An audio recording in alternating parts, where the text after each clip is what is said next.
Boa noite a todos. Nós estamos vivendo hoje, na sequência do estudo sistematizado, a nossa aula número 8. Embora com relação à reunião que deu origem a este trabalho, a este programa, nós estamos vivendo hoje a nossa reunião número 700. Aqueles que estão por aqui desde o início, existem muitos companheiros que estão aqui desde o início, são 700, vamos colocar assim, umas 750 horas, eu acho, um pouquinho mais, de estudo da doutrina espírita.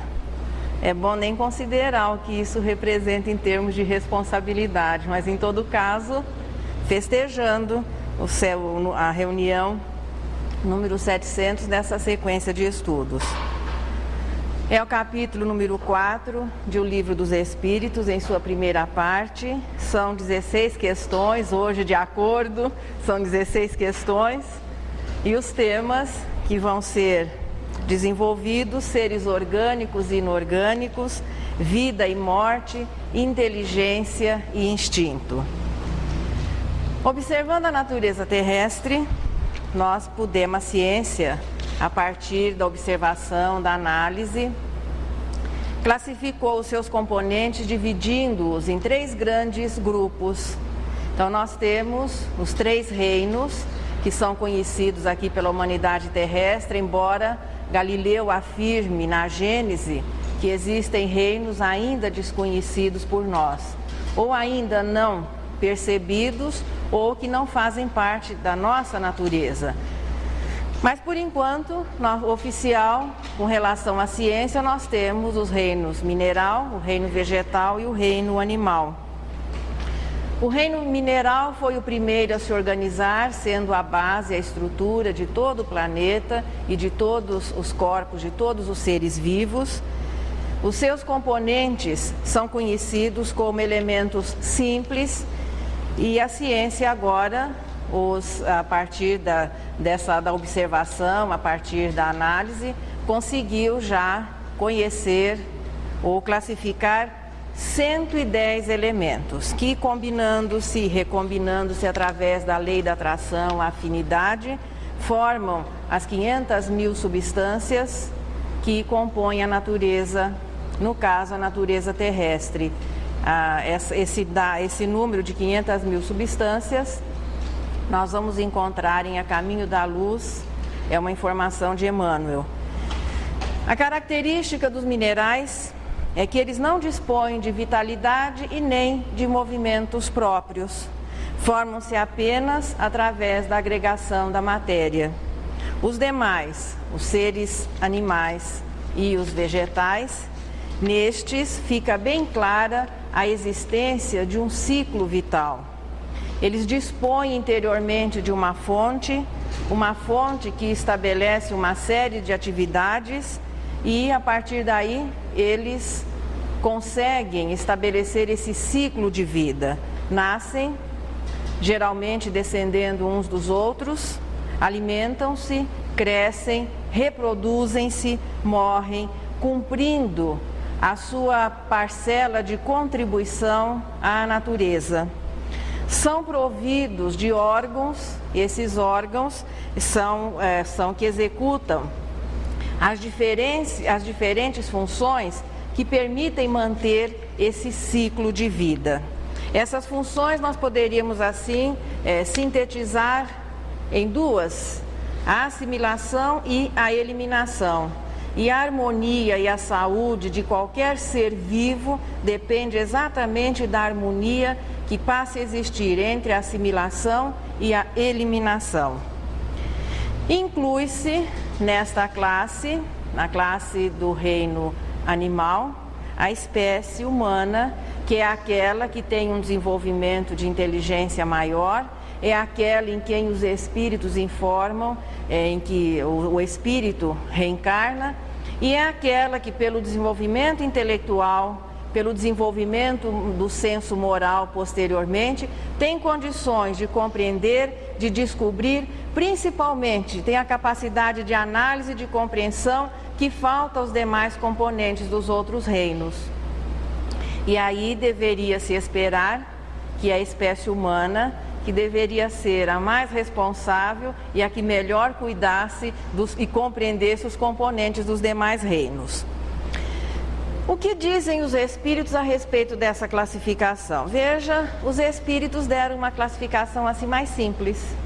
Eles apenas dividiram em 2 grandes grupos: os componentes dos seres vitais e aqueles que não são vitais. Então nós temos os seres orgânicos, que corresponde ao reino mineral. Melhor dizendo, apaguem. Os seres inorgânicos, que correspondem ao reino mineral. E os seres orgânicos, cujos elementos são os componentes do reino vegetal e animal. O termo ser, segundo veja a classificação da ciência, aplica-se apenas aos vitais, aos seres orgânicos, aos vegetais e os animais. Mas os espíritos estenderam essa classificação também aos inorgânicos. Portanto, todos eles indistintamente são chamados, através, veja, dessa informação espírita, de seres, tanto os orgânicos como os inorgânicos. Veja que uma coisa que nós fomos descobrindo, porque à medida que o homem começou a desenvolver-se intelectualmente, começa a perceber, prestar atenção, notar, estabelecer comparações, descobrir as leis, veja, as leis que nós descobrimos e que regem a relação da matéria, representam exatamente o pensamento divino. O pensamento é como se ele atuasse daqui para lá, a criação divina, e o homem vai descobrindo de lá para cá. Então, nós descobrimos as leis, e a ciência foi se estruturando a partir da observação, da análise, da comparação. Começamos a notar qual era a composição de tudo aquilo que nos rodeava, da natureza que nos rodeava. E chegou o momento em que nós chegamos a uma brilhante conclusão, que tanto as substâncias, como os corpos, veja, os seres vegetais, como os seres animais e também a espécie humana, eram formados, na linguagem simbólica do Gênesis, do limo da terra. Que o revestimento de todos os seres da natureza, bem como as substâncias que formam essa natureza, tinham exatamente a mesma composição. Ocorria que existia uma diferenciação.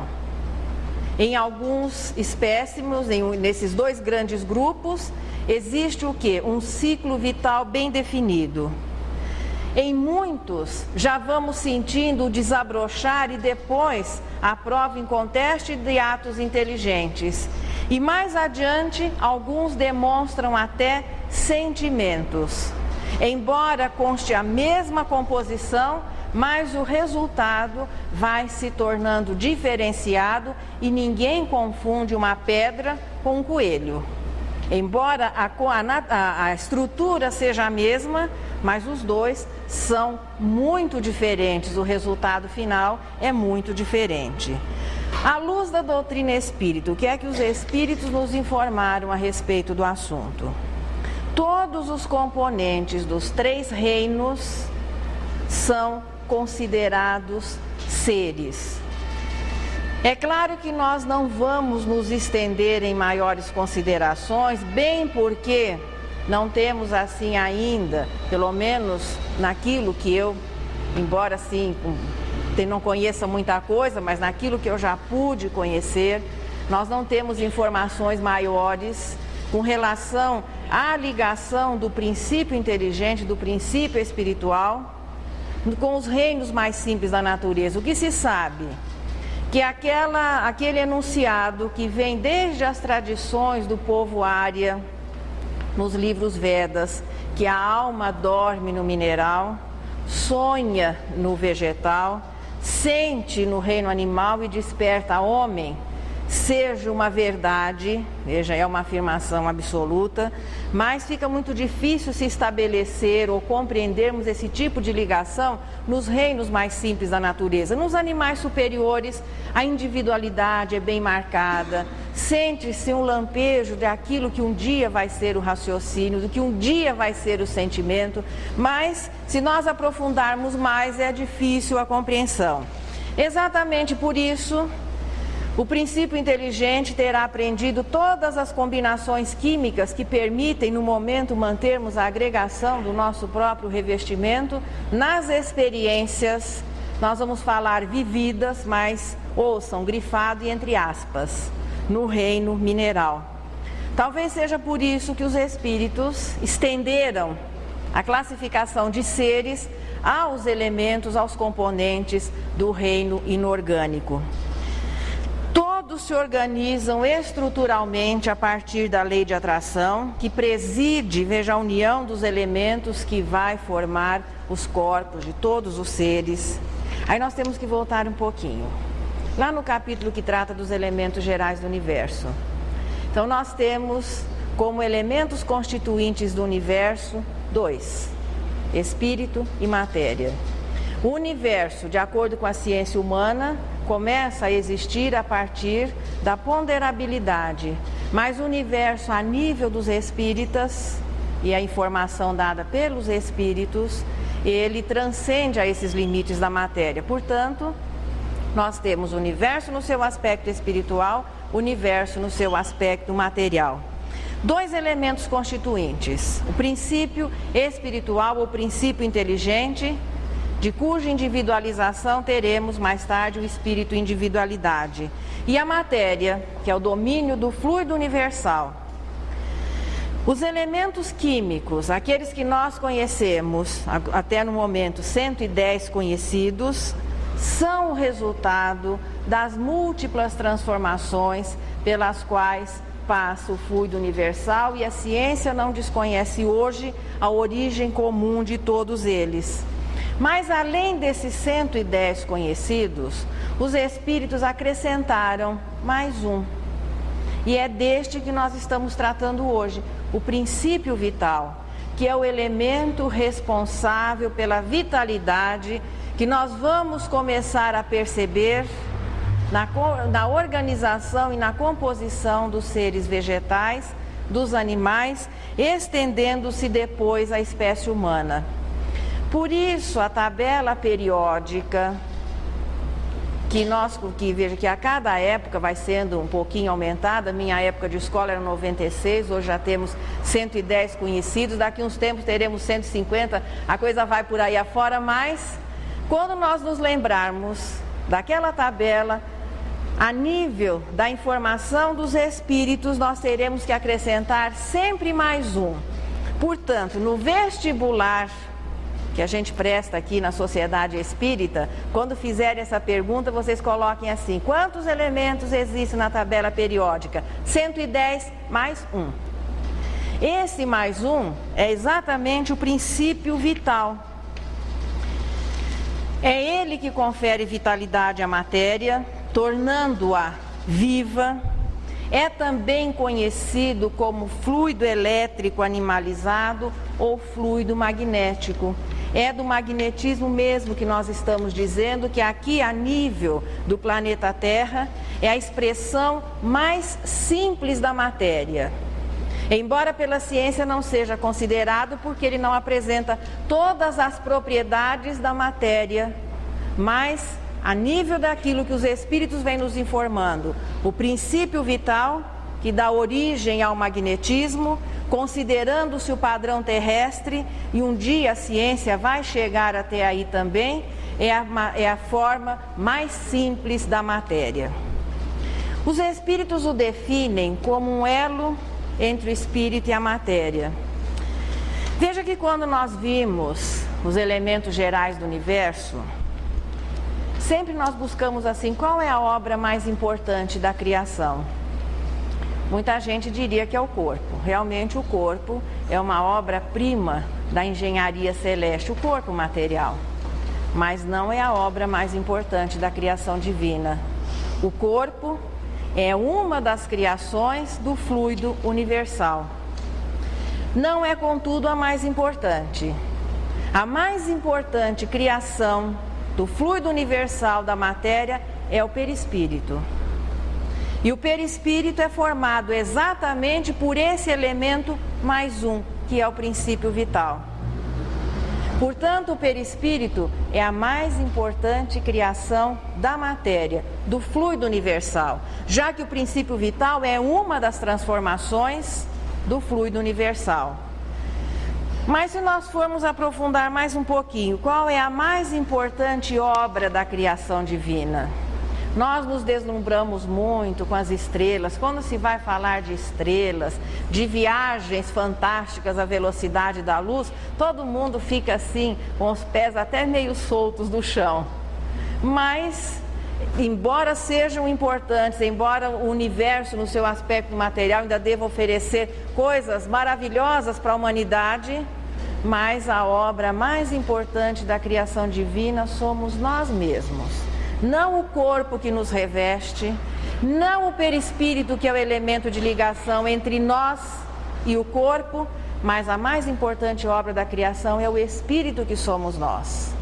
E este é o resultado da individualização do princípio espiritual, que é o elemento natural do universo no seu aspecto espiritual. Portanto, nós temos o universo, só para assim recapitular um pouquinho, o universo no seu aspecto espiritual, dimensão do princípio inteligente ou princípio espiritual, de cuja individualização nós temos o espírito. Nós temos o princípio vital, que é um estado intermediário, ele é um estado intermediário entre o elemento espiritual e o elemento material, cuja individualização nós temos o perispírito. E temos o universo no seu aspecto material, domínio do fluido universal, que apresenta-se até agora com 110 elementos conhecidos, de cuja individualização é o corpo que nos reveste. O princípio vital, veja, no estado de natureza, ele é conhecido como princípio vital.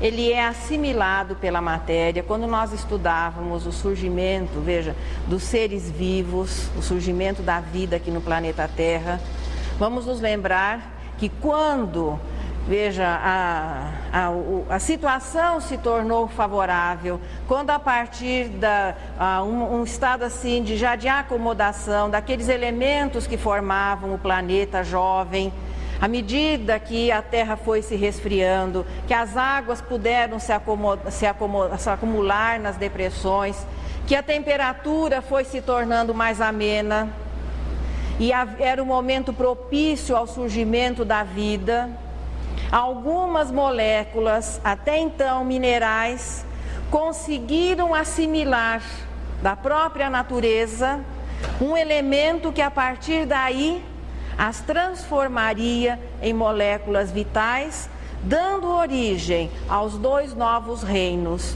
o vegetal e o animal, já que o mineral estava organizado. O que essas moléculas, obedientes às leis que presidem, veja, nos reinos mais simples da natureza, o processamento das leis divinas é natural e normal, não existe a vontade dos seres. Então é uma obediência, podemos dizer, absoluta, porque os seres mais simples da natureza dependem da matéria para o seu aprendizado. Aquelas moléculas que se tornaram vitais dariam origem aos dois novos reinos, assimilando da própria natureza o princípio vital. Até então eram moléculas inertes. A partir daí, foram as primeiras experiências ainda rudimentares, mais tarde se agrupariam através das funções, dando origem posteriormente ao primeiro indivíduo, não ainda Adão, mas uma célula. Veja que a partir do momento que o princípio vital é assimilado, ele vai se tornando particularizado, recebendo a partir daí o nome de fluido vital. Princípio vital é no estado de natureza. Assimilado pelos seres, vai se particularizando e recebe, a partir dessa, podemos dizer assim, individualização, já passa a ser fluido vital.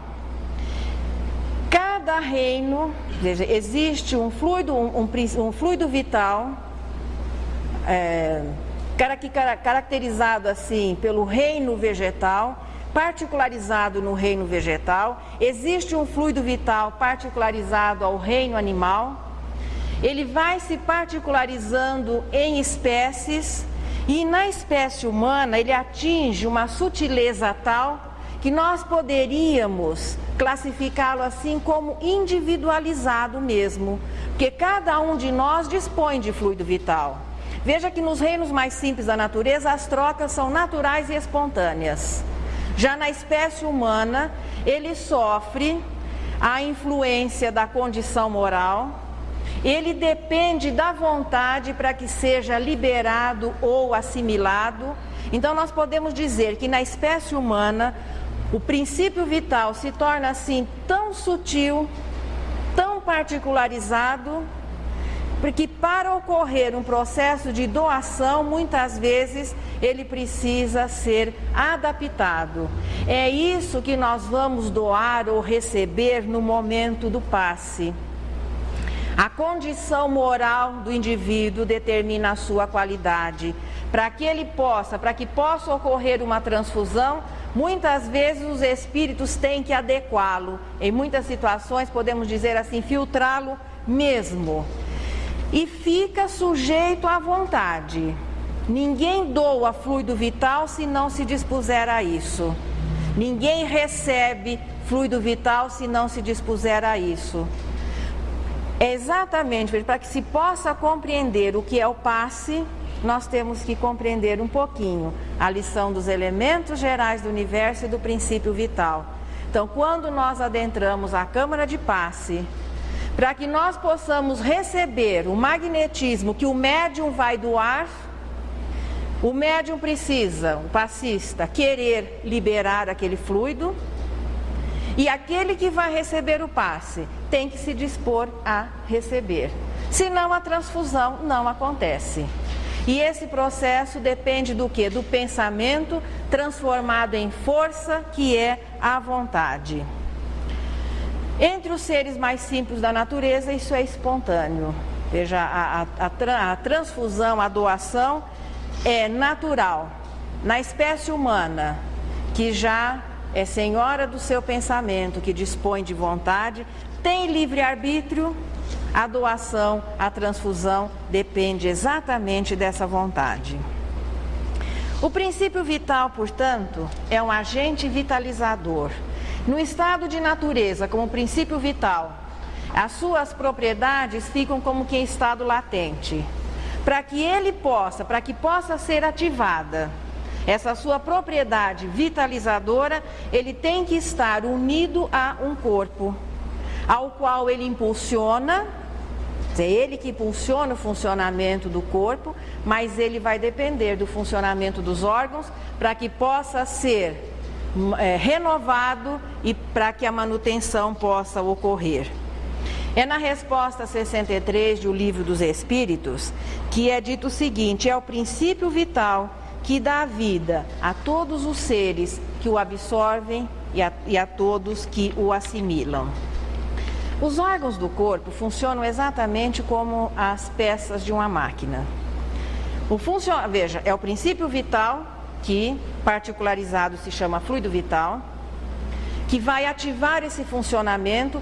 E veja, nós estamos aqui deixando de lado o espírito, mas é o espírito que preside a tudo isso. Nós estamos fechando nesse estudo apenas no aspecto material.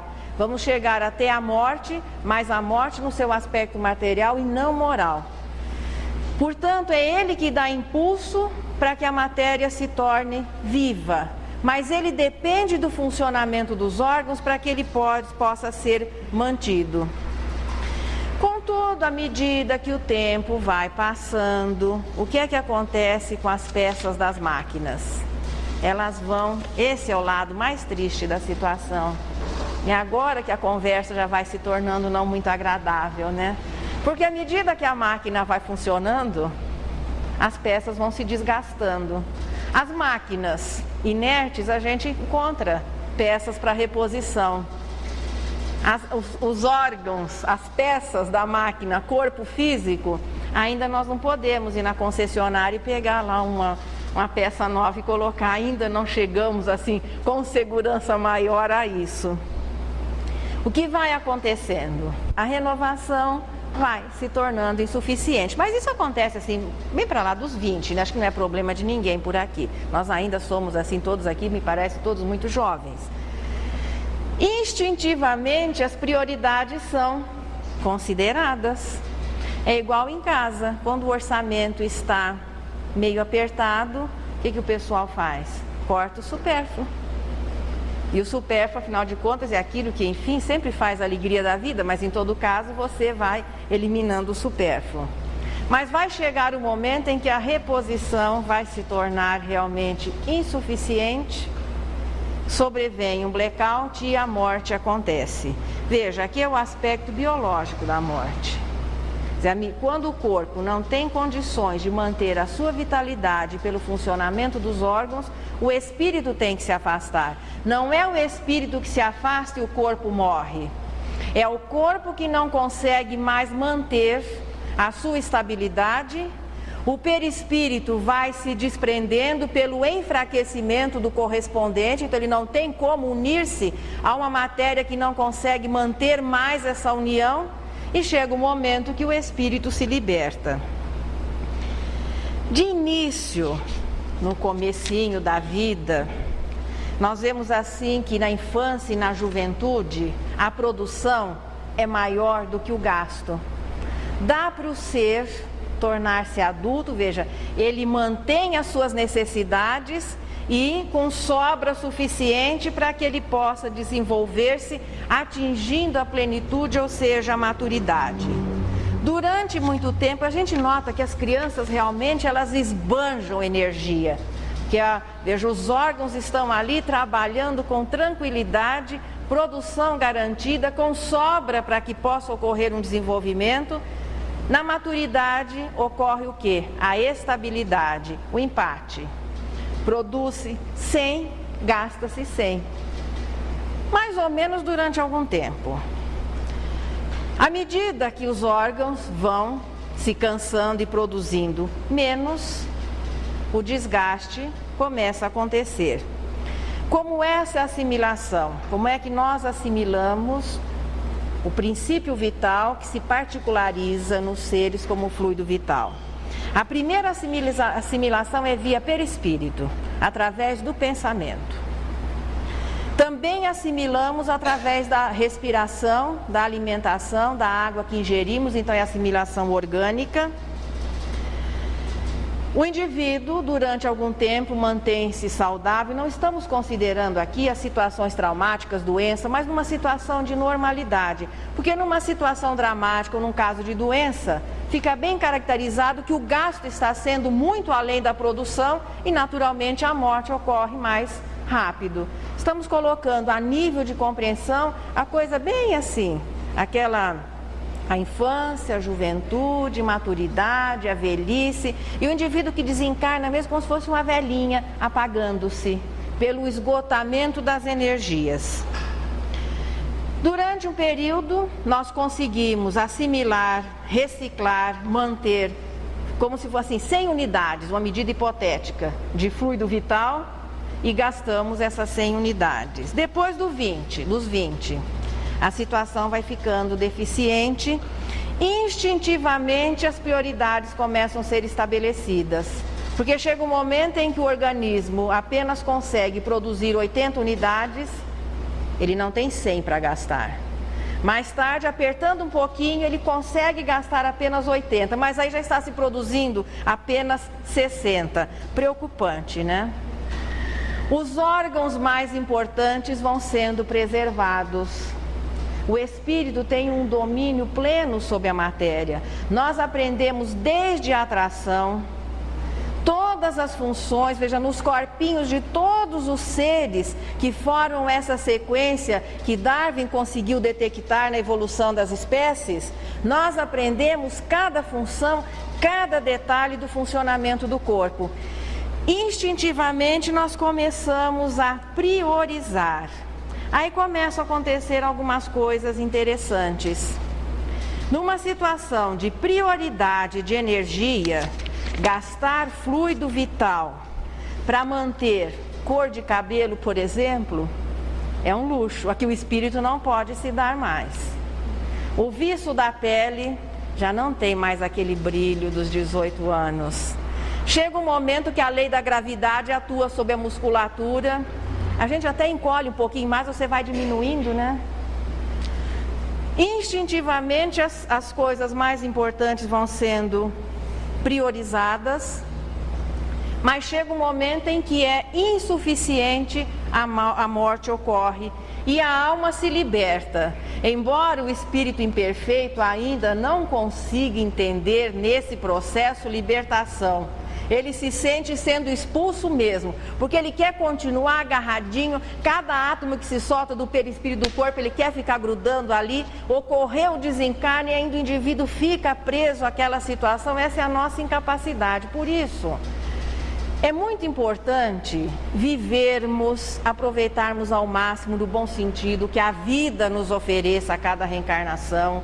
Temos direito a usufruir até a vida material, dentro dos limites, desde que não haja um comprometimento físico e moral. Mas na hora de deixar, ser educado, deixar, agradecer o corpo e, claro, já entrar na fila, na agência, para conseguir um modelinho 0 km para a próxima experiência. A vida vai dando alguns avisos. A maioria das pessoas costuma dizer-se surpreendida quando a morte chega. Mas nós vamos recebendo os recadinhos da própria natureza. Embora interiormente, aos 40, ou aos 60, aos 80, nós podemos cultivar sentimentos. Veja, sentimento é da alma. Nós somos as mesmas pessoas interiormente, mais experientes, sim. Interiormente nós continuamos mantendo aquela vitalidade espiritual dos primeiros tempos. Mas não adianta dizer que o corpo é o mesmo, que não é. E nós vamos descobrindo isso. Esses são os recadinhos que a natureza vai nos dando. Então é muito importante não cuidarmos apenas das coisas de ordem material, mas compreendermos as experiências materiais como oportunidade de progresso para o espírito. O que acontece quando o corpo não consegue manter mais a renovação do seu fluido vital e quando ocorre a morte? Os elementos que formam o corpo voltam para a natureza. Aliás, as plantinhas que ficam perto assim, elas logo pegam sais minerais, ficam bonitas, né? Então, a natureza já vai se utilizando daqueles elementos que até então estavam individualizados no corpo de alguém. O fluido vital volta ao seu estado de natureza, que é o princípio vital, e a alma, o espírito, retorna ao mundo espiritual. Isso é a morte. Veja, é a morte no seu processo assim, físico. Não estamos tratando aqui do aspecto moral, o aspecto material da morte, não o aspecto moral. Como é que nós fazemos tudo isso e a gente nem sabia que estava durante todo o tempo? Veja, o espírito, através do pensamento, coordena todas as funções do corpo através do perispírito, porque nós aprendemos, tanto aprendemos. Veja, a maioria de nós possivelmente não tenha muito conhecimento de química, mas já foi provado que as lágrimas de alegria e as lágrimas de tristeza, examinadas em laboratório, têm composição química diferente. Ninguém se engana na hora que coloca um elemento ácido ou alcalino na boca, a saliva é diferente. Então nós temos um conhecimento, digamos assim, uma experiência. O espírito adquiriu tudo isso nas experiências anteriores, vivendo tudo que os reinos mais simples da natureza puderam oferecer, e tudo isso vai sendo presidido, vai sendo direcionado através do quê? Do instinto.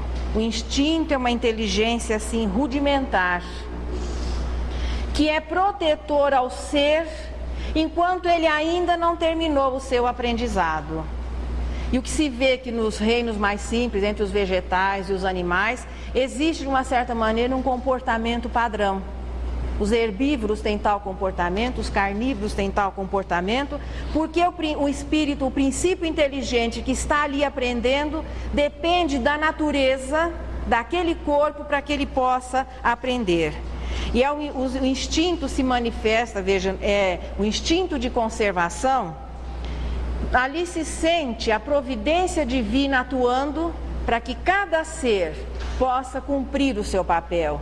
Ele nasce, ele se alimenta, ele cresce, ele se reproduz, ele cumpre o seu papel na natureza sem consciência de que esteja fazendo isso. De uma certa maneira, o espírito, já quando na fase do raciocínio, nós também fazemos, coordenamos o corpo, presidimos a todas as funções, ativamos as defesas quando necessário do nosso corpo, através do quê? Dos atos instintivos. O caminhar, por exemplo, é um ato instintivo. Uma criança normal, mesmo que nós não a estimulemos a andar, ela pode demorar um pouquinho mais, mas ela vai caminhar. Já a velocidade da caminhada é um ato inteligente. Se nós temos 10 minutos para percorrer um trecho de 10 quilômetros, mas no outro dia a gente acordou um pouquinho mais tarde e tem só 5, você tem que aumentar a velocidade. Então, o caminhar é instintivo. Regular a velocidade, determinar roteiro, já é um ato inteligente. Veja que ainda na espécie humana, os atos instintivos convivem com os atos inteligentes e vão sendo regidos, regulados, à medida que nós vamos nos tornando mais experientes, pelo respaldo moral, que é o aprendizado que é desenvolvido na humanização. Cada ser, mesmo os mais simples da natureza, eles sabem exatamente o que é adequado à sua constituição e não se enganam. Os herbívoros servem-se das plantas, ingerem o líquido necessário para hidratar o seu corpo. Os carnívoros servem-se de carne, instintivamente desenvolvem as suas técnicas de caça para que eles possam, claro, conseguir suprir as suas necessidades. Nada disso é aprendido, isso é desenvolvido. As nossas funções do corpo são todas instintivas. Então a criança já nasce sabendo respirar, já sabe chorar quando alguma coisa não está confortável. Então o espírito consegue coordenar tudo isso pelo aprendizado que ele desenvolveu. Pela vontade, via perispírito, através do pensamento, nós assimilamos da natureza, do universo, o princípio vital e ele passa a ser particularizado como fluido vital. Para que se possa realizar, veja, essa assimilação com tranquilidade, para que não dependamos tanto, por exemplo, de passes e outras coisas mais, porque, veja, essa assimilação é natural. É importante que o nosso pensamento seja harmonioso, ajustado ao processamento das leis. A prece é um ótimo recurso, porque a prece é a elevação do pensamento. Então vai facilitar em muito essa assimilação via perispírito, que é um recurso natural. Instintivamente assimilamos via corpo o princípio, a vitalidade, através da respiração, através da água, através da alimentação. A saúde, portanto, é consequência da harmonia existente. Mais tarde, veja, então pelo pensamento nós assimilamos, pela respiração, pela água que nós ingerimos, pelo alimento. Mais tarde, à medida que o sentido moral vai se desenvolvendo, nós vamos, veja, tudo isso vai funcionar em uma harmonia plena. É a isso que se chama saúde. A saúde, portanto, é aquela harmonia entre a assimilação, a eliminação, permitindo, veja, um estado, um clima interior que faz com que os órgãos todos cumpram a sua função e o indivíduo viva num clima de tranquilidade. Por enquanto ainda, as nossas imperfeições acabam comprometendo muito esse mecanismo. E aí, ao invés de assimilarmos, nós eliminamos. Ao invés de mantermos um padrão assim saudável, harmonioso, nós acabamos nos comprometendo, assimilando fluidos comprometidos, deteriorados, e o processo de doença se instala. Por isso, aquele pensamento latino que mente sadia, corpo sadio, corresponde à verdade não apenas no sentido físico.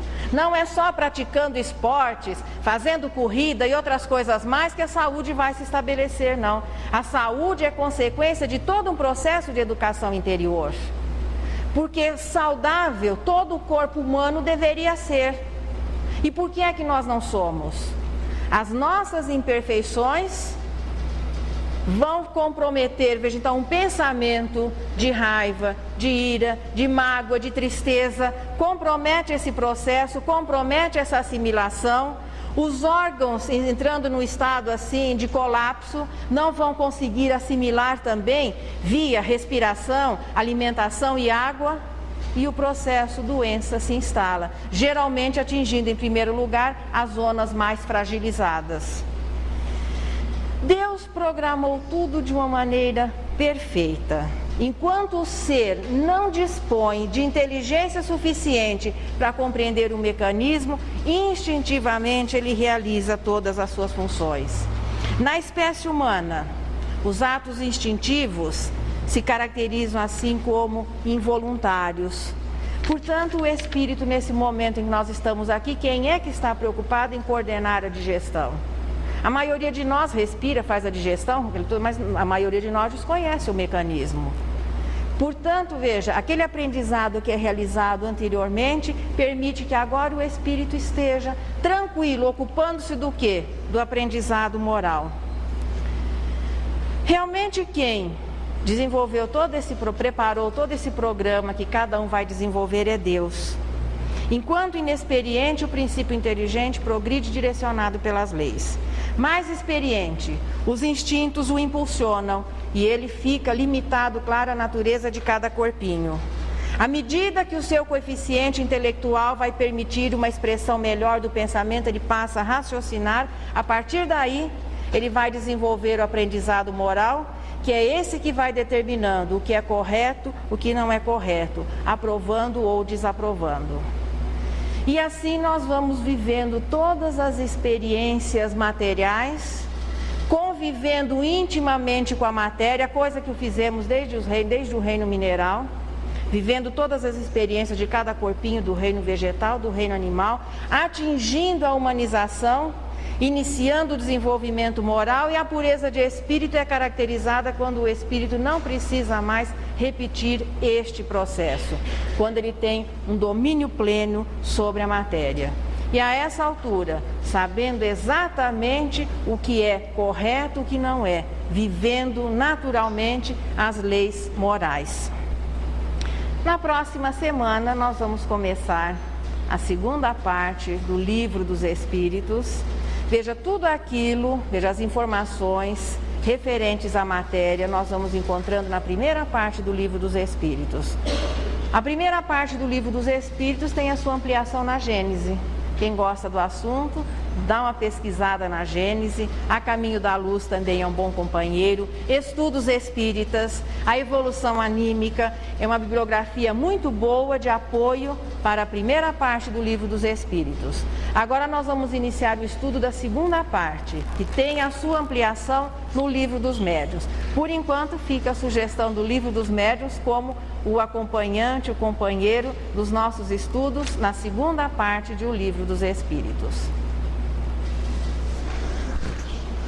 Então agora é aquele momento assim, que eu sei que é tão importante para todos nós, em que nós vamos ouvir assim a poesia de Maria Dolores, e que tem para todos nós assim, por todas as pessoas, aquele carinho, e nós nos sentimos, eu tenho certeza, aconchegados, acarinhados, é um preparo melhor para o passe. E hoje ela nos diz o seguinte: ouve, alma irmã, Se pretendes realizar uma empresa de amor, não te deites à sombra do pesar, nem te ponhas a ouvir o peito fatigado e sofredor, para elevar e redimir, vencer e edificar, em demanda ao porvir, sempre melhor sorrir que lastimar. Sobre a terra, trabalha com teu sonho, como o escultor brunindo a pedra bruta. E nos dias do círculo enfadonho de amargura, tristeza, cinza e luta, lembra-te sempre disso.